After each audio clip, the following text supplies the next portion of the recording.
संजय कुमार है। मैं BA second year पढ़ता हूँ। मेरा सवाल है कि अल्लाह को साइंस के जरिए से साबित कीजिए कि वो एक है। भाई ने सवाल किया कि साइंस के जरिए साबित करो कि अल्लाह एक है। क्या आप खुदा में मानते? मैं तो मानता हूँ खुदा एक है, लेकिन मेरे पड़ोसी एक ब्राह्मण ने मुझे पूछा था ये। वो नहीं मानता है, वो खुदा में नहीं मानता है। वो क्या करता है मुझे मालूम नहीं, लेकिन मैं तो पत्थर पर विश्वास नहीं करता। माशाल्लाह, मैं एक ही खुदा पर विश्वास करता हूँ बहुत और सही। पहले से ही मैं एक ही खुदा पर विश्वास करता हूँ। माशाल्लाह। भाई साहब का सवाल है कि वो एक खुदा पे विश्वास करते, पत्थर की पूजा नहीं करते, लेकिन उसका एक पड़ोसी है जो ब्राह्मण है, वो पूछा क्या साइंस के जरिए साबित कर सकते कि खुदा एक है। इसका पूरा जवाब मैं पहले कॉन्फ्रेंस में दिया था, is the Quran God's word, जिसमें मैं साबित किया था कि साइंस के जरिए खुदा है और खुदा एक है। पूरी तकरीर तकरीबन 2 घंटे की है, वक्त नहीं है, मैं मुख्तसर सा इसका जवाब दूंगा। उसके लिए भी दूंगा जो खुदा में नहीं मानते और उसके लिए भी जो अनेक खुदा में मानते। अगर कोई नास्तिक मुझसे पूछता है और कहता है कि खुदा नहीं है, सबसे पहले मैं उसे मुबारकबाद दूंगा। क्यों? क्योंकि आम इंसान अंधविश्वास कर रहे। उसके वालिद क्रिश्चियन है तो वो भी क्रिश्चियन है, वालिद हिंदू तो वो भी हिंदू, वालिद मुस्लिम तो वो भी मुस्लिम। ये नास्तिक सोच रहा है कि जो मेरे वालिद खुदा में मानते हैं ऐसे गलत खुदा में मैं नहीं मानता हूं। तो वो सोच रहा है, मैं उसे मुबारकबाद देता हूं क्योंकि उसने इस्लाम का पहला पार्ट जो शहादत है इस्लाम में, उसका पहला पार्ट का पहला भाग कहा है ला इलाहा, खुदा नहीं है। अभी मुझे साबित करना चाहिए इल्लल्लाह, सिर्फ अल्लाह, जो मैं इंशाल्लाह करूंगा, और उसके बाद मोहम्मद सल्लल्लाहु अलैहि वसल्लम।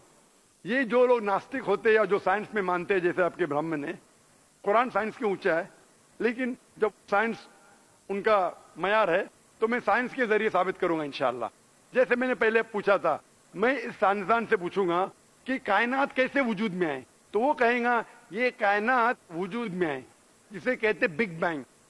अपनी सारी कायनात एक गोला था, फिर एक धमाका हुआ, फिर गैलेक्सीज हुए, फिर स्टार्स हुए, चांद हुआ, सूरज हुआ, धरती हुई। मैं पूछूंगा कब पता चला, वो कहेगा कि मुझे 40 साल पहले पता हुआ।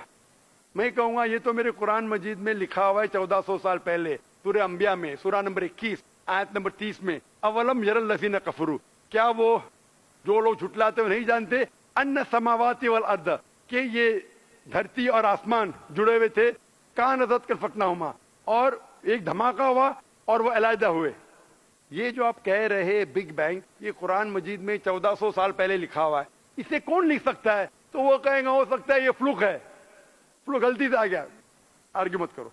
मैं उससे पूछूंगा कि ये जो अपनी जमीन है, ये धरती है, इसका शेप क्या है? तो वो कहेगा पहले हम समझते थे ये धरती है, जमीन चपटी है, फ्लैट है, अभी हमें पता चला कि ये गोल है।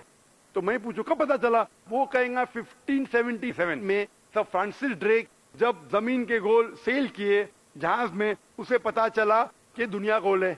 मैं कहूंगा आपको पता चला अभी 300 साल पहले, कुरान मजीद में 1400 साल पहले लिखा हुआ है, सूरह नाज़ियात में, सूरह नंबर 79 वर्स नंबर 30 में, आयत नंबर 30 में लिखा हुआ है, we have made the earth as an expanse वल अर्द बाद ज़ालिका दहाहा, हमने इस दुनिया को बैदवी शक्ल का बनाया है, बैदे की तरह बनाया है। आज की साइंस कहती है दुनिया पूरी गोल नहीं है, ऊपर और नीचे से चपटी है बैदवी शक्ल में, और ये जो दहा है ये ऑस्ट्रिच का बैदा है, शतुरमुर्ग का बैदा है। हम देखेंगे ऑस्ट्रिच का बैदा बिल्कुल जियोस्फेरिकल इन शेप है, दुनिया की शक्ल का है। तो कुरान मजीद में 1400 साल पहले लिखा है कि दुनिया बैदवी शक्ल की है जो हम आज जानते हैं। ये कौन लिखाएगा? वो क्या हो सकता है कि आपका मोहम्मद सल्लल्लाहु अलैहि वसल्लम ना, वो बहुत जहन वाले इंसान थे। आर्ग्यू मत करो। दूसरा सवाल, ये चांद की रोशनी खुद की है कि दूसरे की है? वो कहेगा पहले पहले हम सोचते थे खुद की रोशनी है, हमें साइंस ने अभी बताया 100 साल पहले, 200 साल पहले, 300 साल पहले कि चांदनी जो चांद की रोशनी है खुद की रोशनी नहीं है, वो सूरज की रोशनी है। ये कुरान मजीद में सूरह फुरकान सूरह नंबर 25 आयत नंबर 61 में लिखा है कि अल्लाह ताला ने सूरज बनाया, उसकी खुद की रोशनी है, और चांद है जो चांद की रोशनी है वो बोरोड रोशनी है, रिफ्लेक्टेड लाइट है। ये कौन लिख सकता है? तो वो आदमी चुप हो जाएंगे। आर्ग्यू मत करो, आगे जाओ। कुरान में लिखा है कि आसमान को हमने छत बनाया महफूज। आज साइंस कहती है कि जब ये रेज है, दी रेज जो है अल्ट्रावायलेट रेज, اگر یہ آسمان نہیں ہوگا تو اس سے انسان مر جائیں گے. This filters the U V lights, جس سے انسانیت اور جاندار چیز محفوظ ہے. یہ قرآن میں جن میں 1400 سال پہلے کون لکھ سکتا ہے, وہ خاموش رہے گا. اس طریقے سے قرآن میں لکھا ہے واٹر سائیکل کے بارے میں, قرآن میں لکھا ہے بایولوجی کے بارے میں, قرآن میں لکھا ہے بوٹنی کے بارے میں, قرآن میں لکھا ہے کہ کس طریقے سے پلانٹس پودے کے بھی جنس ہے, مرد اور عورت. قرآن میں لکھا ہے کہ کس طریقے سے مد مکھی کس طریقے سے شہد لیتی, لکھا ہوا ہے قرآن میں. قرآن میں لکھا ہے ایمبریولوجی, کس طریقے سے بچہ پیدا ہوتا ہے, وغیرہ وغیرہ. 1000 سے زیادہ آیتیں سائنس کے بارے میں. میں پوچھوں گا یہ سب کون لکھ سکتا ہے, تو اس کا جواب صرف ایک ہی ہو سکتا ہے, وہ ہے اس کائنات کو بنانے والا, اس کائنات کا خالق. اور اس کائنات کا خالق, اس کائنات کے مالک کو ہم کہتے ہیں اللہ. اور قرآن مجید میں لکھا ہوا ہے, قرآن مجید کے ذریعے میں یہ ثابت کرتا ہوں, سائنس کے ذریعے قرآن مجید میں 6000 سے زیادہ آیتیں ہیں, اور ان 6000 آیتوں میں سے 1000 سے زیادہ سائنس کے بارے میں کہتی ہے, اور قرآن مجید میں ایک بھی آیت نے جسے سائنس نے ثابت کیا غلط ہے. اور قرآن مجید میں یہ بھی لکھا ہے سورہ اخلاص میں, سورہ نمبر 112 آیت نمبر 1 میں, قل هو اللہ احد, کہو کہ اللہ ایک ہے. تو قرآن مجید جب سائنس سے نہیں ٹکراتا ہے, سب کچھ صحیح ہے, تو اسے یہ بھی ماننا پڑے گا قل هو اللہ احد, خدا ایک ہے. اگر وہ برہمن ہے تو میں کہوں گا کہ آپ کے چھندوگیہ اپنشد میں لکھا ہے, chapter number 6 section number 2 shloka number 1 میں لکھا ہے ایکم ایودتیم, خدا ایک ہے دوسرا نہیں ہے.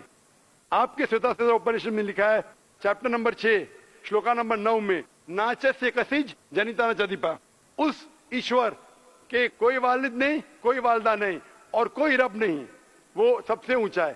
یہی پیغام دیا گیا سوتا سوتا اپنشد میں چیپٹر نمبر 4 ورس نمبر 19, اور Yajurveda chapter number 32 verse number 3 میں نہ تس پرتیما استی, اس ایشور, اس خدا کی کوئی پرتیما نہیں, کوئی پکچر نہیں, کوئی عکس نہیں, کوئی پینٹنگ نہیں, کوئی پورٹریٹ نہیں, کوئی مورتی نہیں, کوئی اسٹیچو نہیں, کوئی اسکلپچر نہیں. تو اس برہمن کو بولو, آپ اگر پڑھیں گے رگ وید, یجروید, اپنشد, اس میں لکھا ہے کہ خدا ایک ہے. اور یہ صاف طور پہ رگ وید میں لکھا ہے والیوم نمبر 1 ہم نمبر 164 ورس نمبر 46, ایکم ستیہ وپر بہودا ودانتے, ستیہ ایک ہے, حقیقت ایک ہے, ایشور ایک ہے, خدا ایک ہے. اور جو علم والے انسان ایشور کو کئی نام سے پکارتے ہیں, تو کئی نام سے پکارنے کی بالکل اجازت ہے. نام اچھا ہونا چاہیے, بہترین ہونا چاہیے. یہ قرآن مجید میں لکھا ہے سورہ اسراء سورہ نمبر 17 آیت نمبر 110. لیکن خدا ایک ہے اور صرف اس کی عبادت کرنا چاہیے. میں آپ سے پوچھنا چاہتا ہوں, آپ مانتے ہیں خدا میں؟ مانتا ہوں. آپ مانتے ہیں بت پرستی غلط ہے؟ غلط ہے. آپ مانتے ہیں کہ محمد صلی اللہ علیہ وسلم آخری پیغمبر ہے؟ ہاں آپ مانتے ہیں؟ مانتے ہیں. تو اس کا مطلب آپ مسلم ہے. میں تو اسلام قبول کرنے آیا ہوں. او ماشاء اللہ.